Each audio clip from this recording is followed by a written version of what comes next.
with your hosts from Hard Money Bankers, Jason Balin and Chris Haddon. This podcast is sponsored by hardmoneymastermind.com. Hey, welcome to the Private Lenders Podcast. I'm Jason Balin from Hard Money Bankers with a special guest here today, Shelby Reed from Minnow Loans, located in Missouri and actively lending private capital in Missouri. Shelby, thanks so much for joining me today. Maybe just start with a quick background of a little bit about Shelby and a little bit about Minnow Loans. Well, thank you, Jason, for having me. I feel like this is a total full circle moment because I know I found you all through your podcast. So I'm super excited and a little nervous. I'm not going to lie, but yeah, thanks for having me. So Minnow Loan, we did our first private loan in this space in August of 2023. So we really haven't been around for too long. We started a little different path than maybe some. So we were deploying capital in the note space just a little bit differently than maybe some have started. So that was about a year before August 2023, but I guess 2 years will be this August, and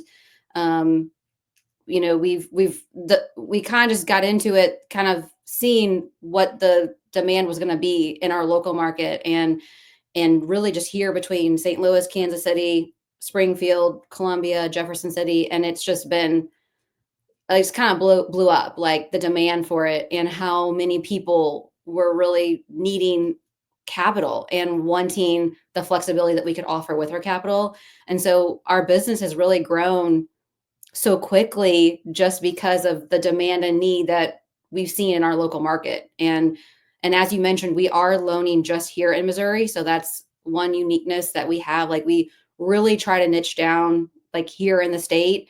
And we have done loans, and we have loans outstanding that are in some rural areas that I know other lenders, if they're not from here, they wouldn't touch, but we're from here and we know them. And we really try hard to give that local aspect to our lending so that we can provide that knowledge to our borrowers and be a resource for them too. So, in the last year and a half, almost 2 years, like, I feel like our growth has been crazy, but we've just been following the demand of what we've seen.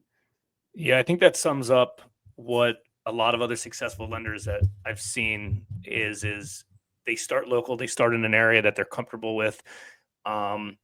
And let's be honest, like, there's a lot of demand for this type of product, for this private lending product. And I think hard money lending and private lending sometimes gets overlapped into institutional capital, but having the flexibility of controlling your own private capital and lending it out to whatever fix and flip lenders, commercial lenders, there's always a need for it, no matter if the market's good, no matter if the market's bad. I mean, we saw one big market cycle, almost 2 cycles, and we might be going on kind of at weird times right now. And, if there's a lot of fix and flip stuff, great. And there's opportunities there, you can do that. But let's say that completely dries up for some reason. We can pivot. We can do commercial loans. We can do bridge loans on rental properties. There's lots of little stuff. And I think what you said earlier about, we know the areas really well. We're comfortable doing properties in rural areas. I think that's where so many lenders miss out. They are just, oh, hey, we'll lend here and we'll lend in this state and then we'll do this and we'll do that. It's like, if you stand local, I mean, you're in, like, maybe each individual city is not gigantic, but the whole state of Missouri is. Right? Like, there's plenty of opportunities in there. And there's not a lot of we have competition, but we also don't. Like, I know the big players. Well, there's always going to be the big, like the Kiavi, the Lima one, RCN, like, those are big players here. And I hear it from borrowers. And I've also gotten some of that data from like SFR Analytics, which I know you use. So I know they're playing in Missouri. But when I actually talk to my borrowers, there's just a few of us that are doing it at our level. And so there's not a ton of competition. Like, there's just not, I don't know. There's not. Yeah. I mean, I agree with you. I mean, and if there are, this is the way I look at it. Private lenders compared to institutional lenders, you're comparing apples to oranges. It's a different type of product. And I'll tell our borrowers that all the time. They'll call me and they're like, oh, I was looking for cheap returns and higher leverage. It's like, hey, listen, if you have the time and the high credit score and the flexibility, and you want to go through red tape and go down that direction, and you don't need to close for 30 days, sure, it's a good option. But we're a true private lender on money, local, fast, easy, things that we talk about similar to you guys. And if that's what they're looking for, that's great. And let's be honest, if you're a hard money lending company and you're not going to get every deal. I remember someone in the Mastermind group who we both know asked me, they're like, well, I don't know how to compete with Kiavi. It's like, you're not going to compete with Kiavi. If you try to compete with Kiavi, you'll be bankrupt. You can't with them. You'll make no money and you're going to do over leveraged loans. It's apples and oranges. So that's one side of it. The other side, I think you can agree on this, is you're right. On the level, there's obviously some competition, but there's not massive competition. And, even though we all want to squash our competition and stuff like that, and I get it, if a borrower goes with our competition, that's probably because I wasn't personal enough with them. I didn't, understand their needs enough, because most of the competition, their terms are similar to what our terms are going to be, give or take, maybe a % interest rate here or a point there and there. So if someone was able to build a better relationship with a local real estate investor and they were able to close the deal, then so be it. I missed out on that. And, it's frustrating, but that tends to happen. And let's be honest, there's plenty of deals to go around for everybody. All of us as lenders, it's not like we need to do 100 deals a month. We're each trying to do a few deals, a dozen deals a month, and we're happy, right? There's plenty of money to be made in this industry. Well, to be honest, that I think I learned that from you guys. And I remember listening to one of your podcasts, and I've actually tried to go back and find it because it had such a big influence on where our business is now and the way I thought about it. And I could have swore it was something you guys said, where you said, we're here to do low quantity, more quality. So low quality, more quality. I'm saying that wrong. Less quality. And that was huge because I'm like, so kind of backing up when we back in 2022, when my partner and I came together, we decided we wanted to buy notes. We're out buying. And I believed, I kind of got him on board that this was what we wanted to do. And at the time it was all about how much can we buy? We wanted to buy big tranches, a lot of paper at once. And then when I was listening to you after, fast forward, and I can tell more about that, but fast forward when we decided we were doing this business, little change in business model, I was listening to one of your podcasts and you said that, and that was so big for me because I didn't want to do more. I want to do more, but I want to do it in a really condensed version and be able to maximize each transaction as much as we can from a business standpoint and a profitability standpoint. Yeah, it's all about profitability and the economics of it. It's not the ego of doing the majority of the deals. And there's a lot of companies, there's a lot of lenders that my business partner Chris and I know locally here that took on institutional capital and they grew massively over the last decade. But profitability, I don't know, it's not all that impressive, doing, $500 million in loans. And I remember talking to actually one of these lenders, and I've told the story a few times, but I remember talking to one of these lenders at a meetup group, maybe 8 or 10 years ago. He was at their company and our company was pretty much the same size. Back then we were both $30-ish million deployed. And I remember him coming up to me and I was like, hey, listen, how's it going? I know you guys have been deploying, $100 million this past year, institutional back capital. He's like, yeah, we did 125 million this past year with, institutional capital and stuff like that and some funds that we created. And the previous year we were about 30 million. And he's like, I know what size a $30 million portfolio, how much money you can make off that. And he was like, you guys are making more money than we're making right now, doing $125 million a year. He goes, but our goal is to get to $1 billion a year. And that's when, you can scale that up. And I'm like, that sounds like brain damage. And that company today has 125 employees in their lending division of their company. That sounds miserable.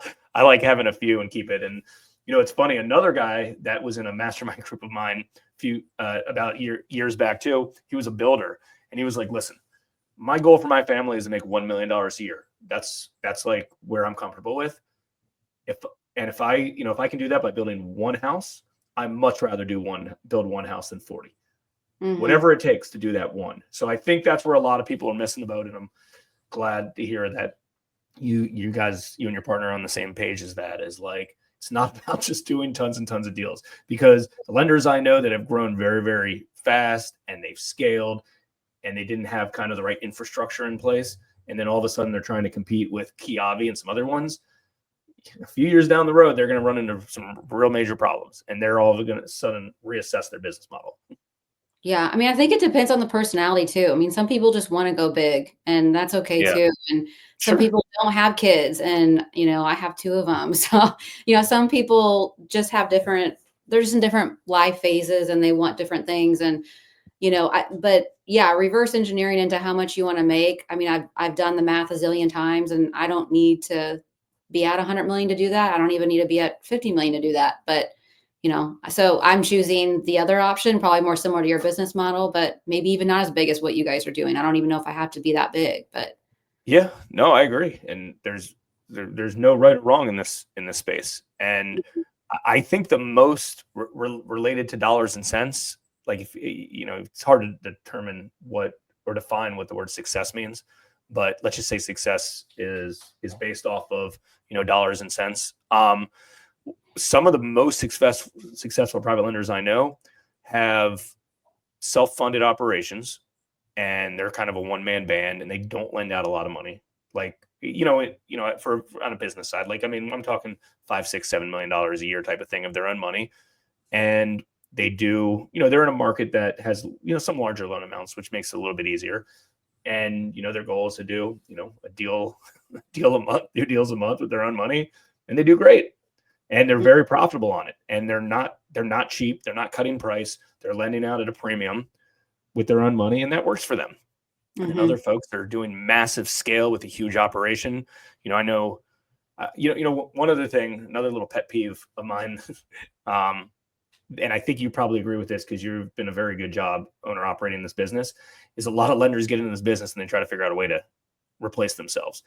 And I think that's challenging as an owner operated private lending company, where, we all have to kind of, make the rules and underwrite. We're not selling these loans off like a mortgage company, right? Mm-hmm. Like, we're holding these loans. The loan doesn't technically, you don't know if it's a good or bad deal until that loan's paid off, give or take. So well, it's let's kind talk of a little. Go ahead.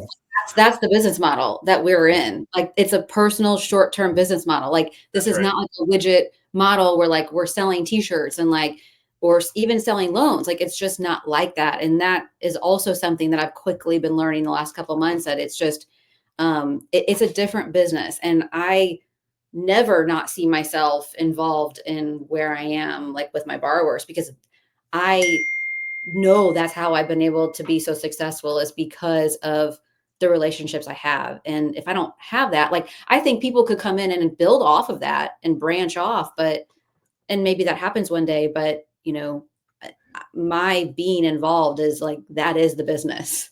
Yeah, I 100% agree with you. And that's kind of how we are as well. What part of the business do you like the most? And what would you say kind of you like the least? Because, you've been around it, long enough where, even if, even though if you're involved in a part and it's important to be involved in some pieces of the business, like, it might be something that you just don't love. And then there might be other parts of the business that you like. Hey, I really like this. And I get excited every time I have this particular thing.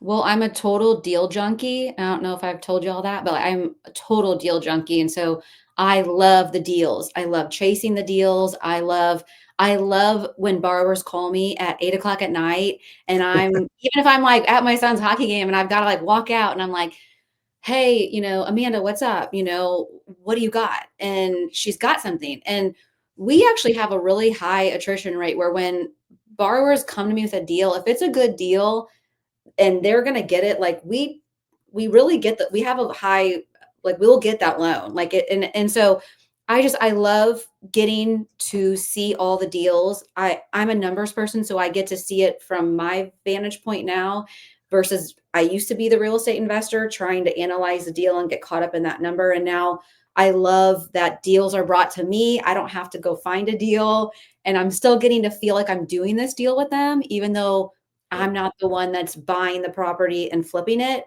I'm still part of the deal. I'm just part of it in a different capacity. And for me, like, that is my favorite I love it. It's so much fun to me, and it will never annoy me when I get a phone call at any time for a deal. Like, I just think it's so much fun.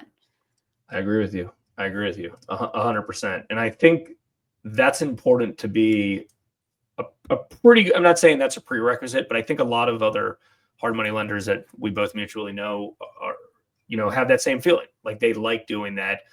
And, for anyone, listening who's ever flipped houses and things like that personally at scale, like, that's not all that easy. And it's fun at the beginning, but it's a lot easier kind of being on the lending side where, if an issue happens with a contractor, they can handle it themselves. You don't necessarily need to be the one that handles that. And if you structure loans correctly, if the borrower goes over budget, if other things happen throughout the transaction, the lender shouldn't really be too much affected, which is good. And I like that side as well. And, as we've grown and scaled, obviously, we have about 5 people that are bringing in business between, our local office and our other offices. And, I can still kind of accomplish that without having to do some of the heavier legwork of that, right? Like, they can originate and I can spend time kind of underwriting and reviewing it with them. And, hey, let's structure it like this. Let's structure it like that. So, and, there's a capacity of how many you can do. And that's kind of a good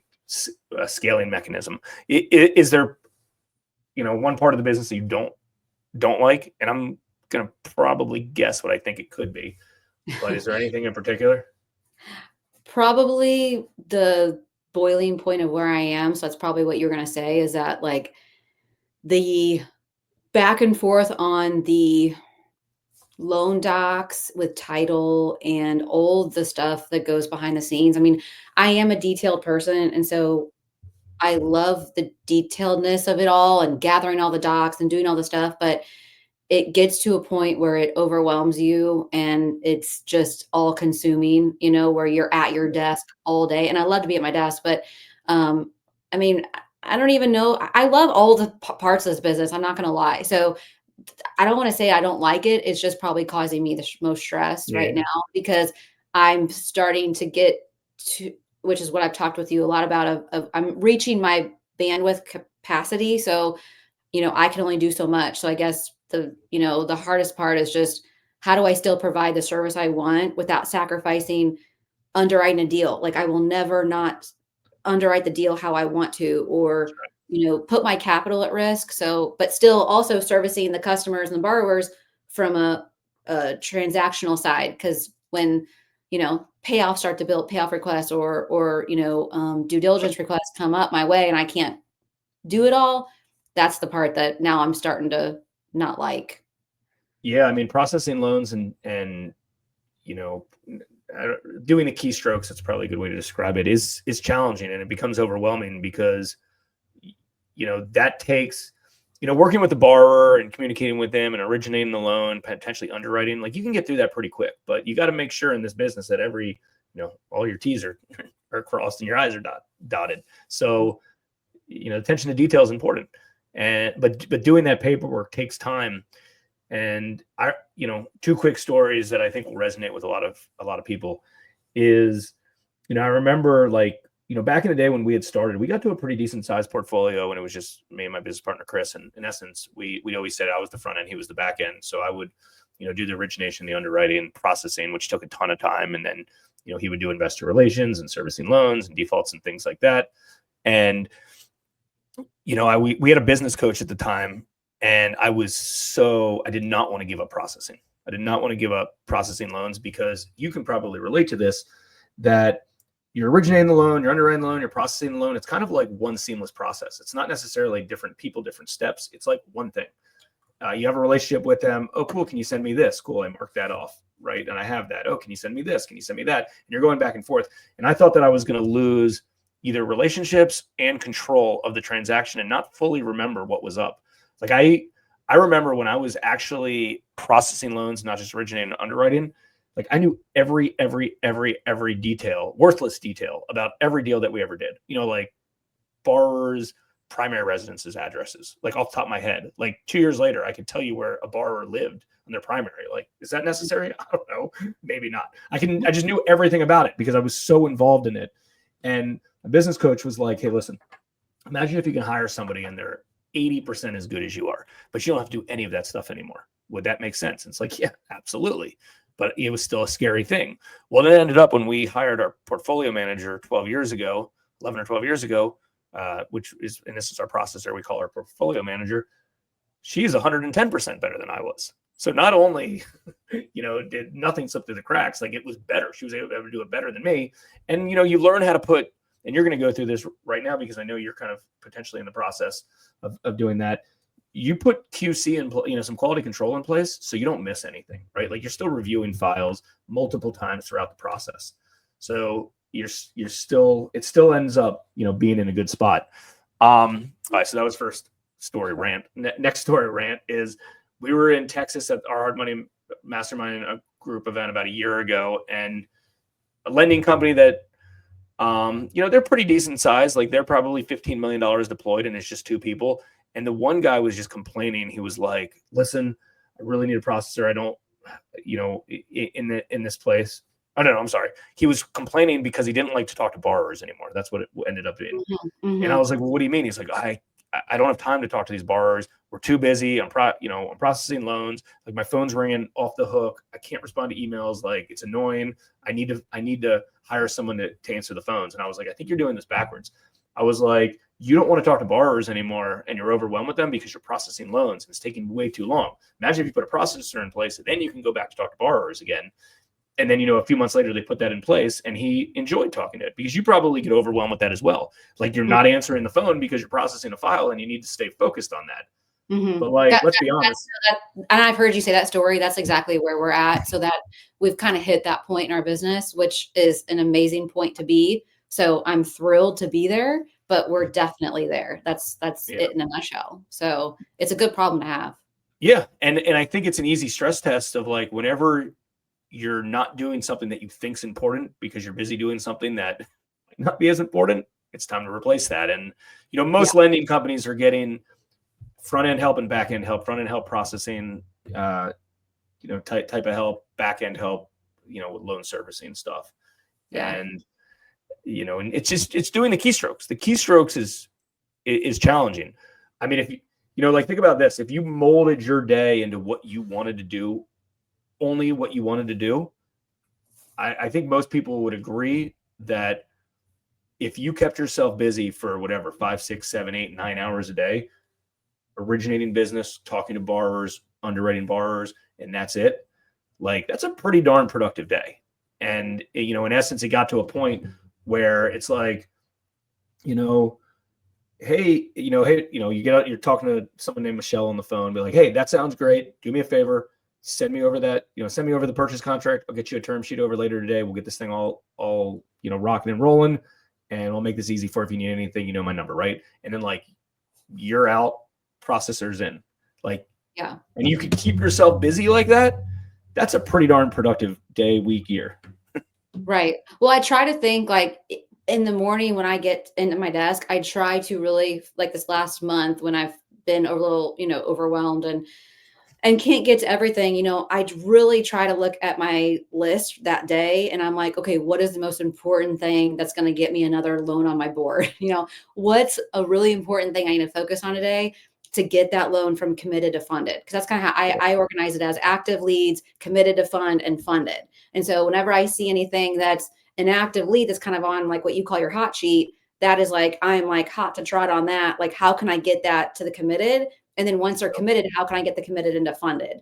Because that's how I get paid. So, that's something that I'm sure we all struggle with as business owners, but that's been something that I've really tried to do lately is like, just, hey, like I'm going to first focus my day on the things that are going to move the needle. And then I'll try to get to processing. But if I have to end up staying up till 9 o'clock at night and do processing, like whatever, I can send those emails, but I can't do that during, the workday so much. I can't, I can't call the borrowers, after hours as much. So yeah, no, I agree with you. And that's kind of how I would organize the day as well is, we would, I'd process loans at night when my phone wasn't ringing.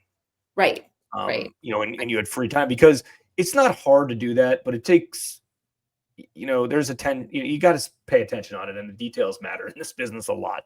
So everything's got to be really organized to do, to do so. So yeah, no, I agree with you.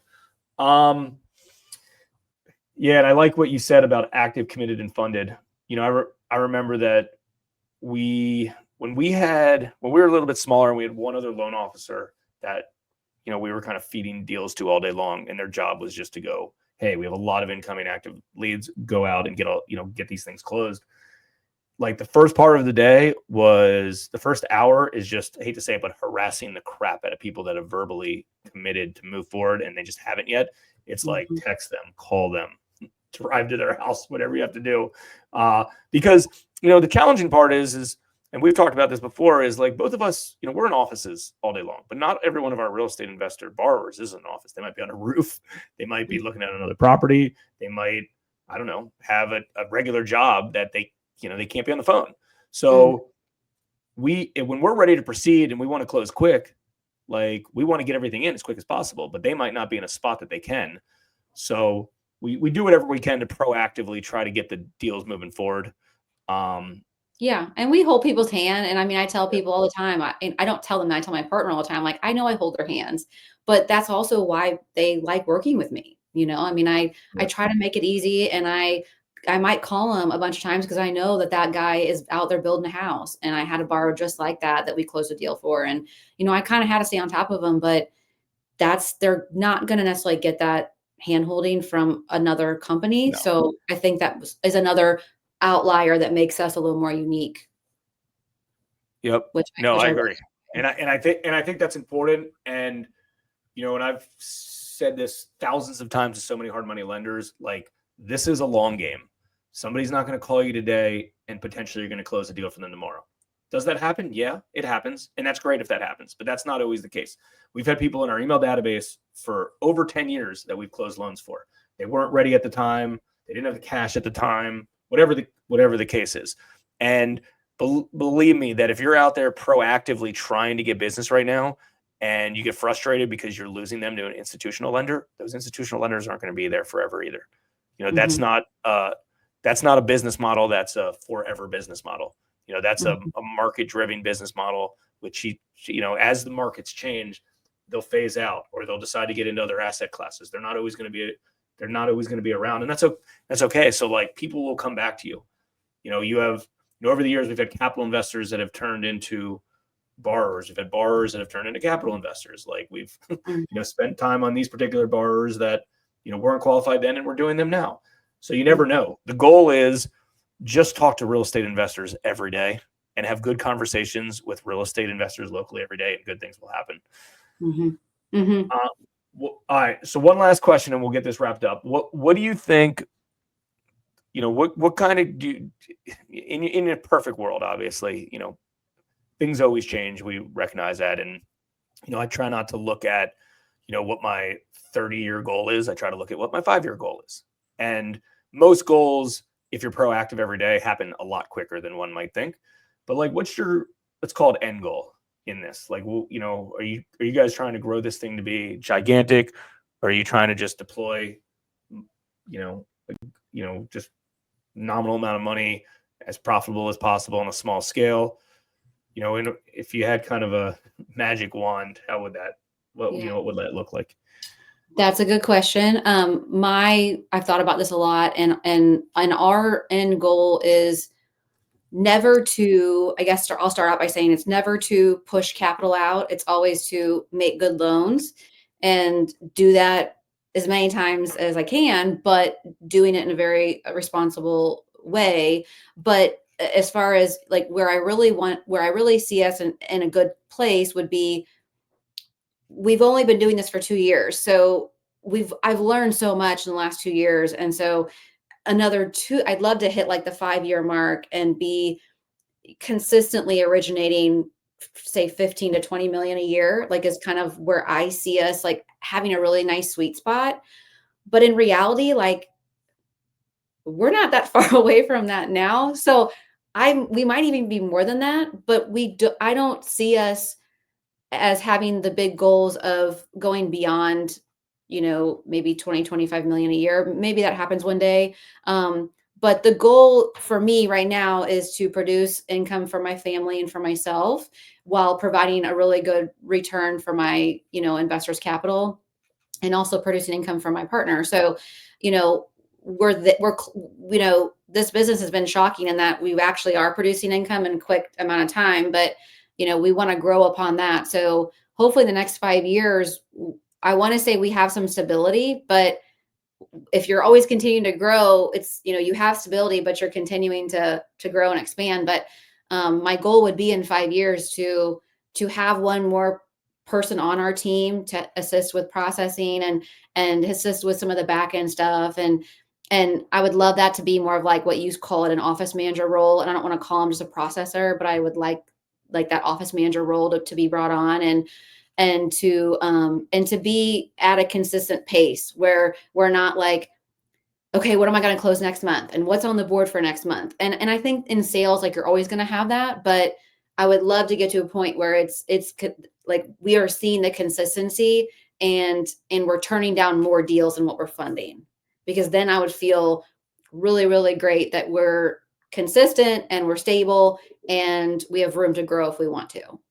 Yeah. And a lot of the consistency is probably because there's repeat borrowers as well. And that's the beauty of this business, is the repeat deals. And, when we've helped some of our other newer offices scale, I'm like, listen, you got to trust me when I tell you that, I know it's hard at the beginning to try to, so like one of their goals is to do 5 deals a month, or will they do 5 deals a month? And it's like, hey, listen, like month one, or, when you get to your first 5 deals a month, it's going to be 5 separate deals. But then it's going to get to a point where, it's going to be 3 new deals, 2 repeat deals. Your 3 new deals are going to be hard and they're going to take a lot of time. But guess what? Those 2 new ones are going to be easy. And then you're going to get to a point where it's all 5 repeat deals. And then, your life gets a lot easier. The other thing that we've seen kind of along the way is, we'd have, I heard Hermosi talk about this, but different seasons in your business. So like we'd have seasons in our business where we'd be scaling, then we'd be executing, then we'd be scaling, then we'd be executing, because you scale so quick. And then all of a sudden you're like, oh crap, like, stuff's, I need to button up some of these systems and processes and employees. And yeah, good news is this is a fun business model. I'm glad you and your business partner enjoy it. I think there's a lot of good benefits from the business. I'm glad we all found this business in general. And we kind of indirectly found it, right? Like, Chris and I were flipping houses and we were about to start a regular mortgage company, not a hard money lending company. And when we're flipping houses, we're like, wait a second, we barely scraped by on some of these things. We worked our asses off for a year and our lender made all the freaking money on some of these things. And obviously you want it to be a win-win situation. The goal of lending to other people is not for you to make the money and they're not. You want it to be a win-win situation, but that's kind of the aha moment that we all have. For sure. It is a lot of fun. And I think if you love a deal and you love talking with real estate investors, and you've got the capital to do so, like it's a great business. And, we look at it as a business, but also a great investment tool too. Obviously, that will happen more over time, but, it still is a business, and that's how we're treating it. So it's, it's been fun and I love it. I'm looking forward to the next 5 years, or even just the next 2 years. 2 years, what we've seen in 2 years, if we did the same growth in the next 2 years, I don't know if we want to do that much, but we're, like you said, we're honing in on like our SOPs and we're doing all that stuff. And, if we bring someone on, that's going to make a huge difference. So I'm looking forward to that next kind of phase and a little more consistency with that. Yeah. No, absolutely. And I'm looking forward to watching it. And, definitely maybe we'll touch base. We'll be talking obviously before that, but, maybe we'll have you back on the podcast, maybe in like a year, and do, recap of, cool, this is what happened between year 2 and year 3. Yes. And typically it's very different than you would think, right? Like we all think of like what the future is going to look like, and it ends up being very, very different. Not in a bad way. It just looks different. Yes. So Shelby, I appreciate it. This was great. Just want to, give everybody, maybe the best way to find Minnow Loan if they want to potentially reach out and chat. Absolutely. Yes. And thank you so much for having me on, and thanks for all that you do. Like, I can't tell you how much we've learned from you and Chris. It's been great. But the best way to find me is you can go to our website, which is just minnowloan.com, MINNOW, or we are out on social. So we're on Facebook, Instagram and LinkedIn. But then my email also is just shelby@minnowloan.com, and shoot me an email. I'd be happy to help any way I can. That's great. Certainly appreciate it. Everybody, thanks for tuning in to this week's episode, and we'll chat soon. We hope you enjoyed this episode of the Private Lenders Podcast. Please note that the opinions stated by all the speakers on this show are only opinions and not intended for legal, financial, or accounting advice. Please make sure to always check with your own legal, accounting, and financial professionals. If you enjoyed this episode of the Private Lenders Podcast, we'd appreciate it if you would spread the word. Make sure to check out hardmoneymastermind.com, the #1 free community for new and experienced private and hard money lenders.